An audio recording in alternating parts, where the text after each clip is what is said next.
देखिए हर खबर यहीं पर, सब्सक्राइब कीजिए TV9 भारतवर्ष। चीन के साथ चल रहे सीमा विवाद को लेकर जापान ने खुलकर भारत का समर्थन किया है। भारत में जापान के राजदूत सतोशी सुजुकी ने शुक्रवार को जापान के भारत के साथ मजबूती से खड़े होने की पुष्टि की। साथ ही उन्होंने कहा कि लद्दाख में एक्चुअल लाइन ऑफ कंट्रोल पर 15 जून को चीन और भारत के सैनिकों के बीच हिंसक झड़प के बाद पहले जैसी स्थिति को बदलने के किसी भी एक तरफा प्रयास का वो विरोध करते हैं।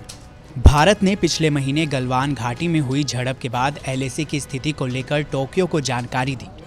फेस ऑफ के बाद भारत ने कहा था कि चीनी सैनिकों ने डी-एस्केलेशन के दौरान एक तरफा रूप से पहले जैसे हालातों को बदलने का प्रयास किया है।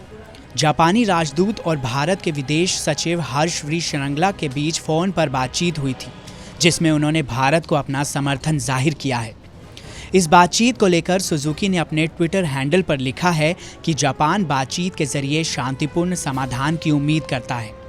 ट्वीट करते हुए सुजुकी ने लिखा, विदेश सचिव हर्ष श्रृंगला के साथ अच्छी बातचीत हुई।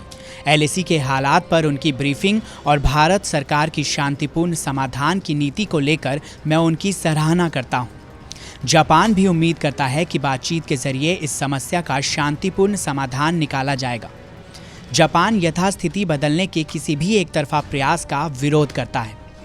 दुनिया के बड़े और शक्तिशाली देश विस्तारवादी सोच रखने वाले चीन को अलग थलग करने में कोई कसर बाकी नहीं रखना चाहते।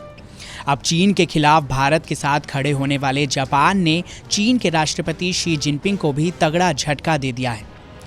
ड्रैगन के खिलाफ उठती आवाज़ों के बीच जापान ने शी जिनपिंग के आधिकारिक दौरे को रोकने का फैसला ले लिया है। दरअसल कोरोना के चलते जापान ने चीन के राष्ट्रपति के दौरे को अप्रैल में टाल दिया था और अब वो दौरा इस साल संभव होता नहीं नजर आ रहा। कोविड-19 महामारी की शुरुआत चीन से हुई और इसके बाद एक एक करके दुनिया के तमाम देशों और चीन के बीच तनाव लगातार बढ़ता चला गया। अब हाल ही में आ रही खबरों की माने तो अंतर्राष्ट्रीय घटनाक्रम के बीच चीन और जापान के रिश्तों में भी ग्रहण लग गया है। आपको बता दें कि मई से भारत और चीन के बीच LAC पर तनाव बढ़ रहा है। चीनी और भारतीय सैनिक LAC पर कई बार आमने सामने आ चुके हैं।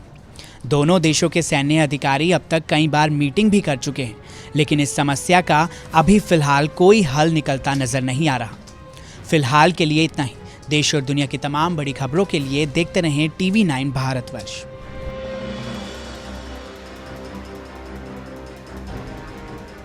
न्यूज़ टॉप 9 रोज सुबह 7 बजे और शाम 7 बजे सिर्फ TV9 भारतवर्ष पर।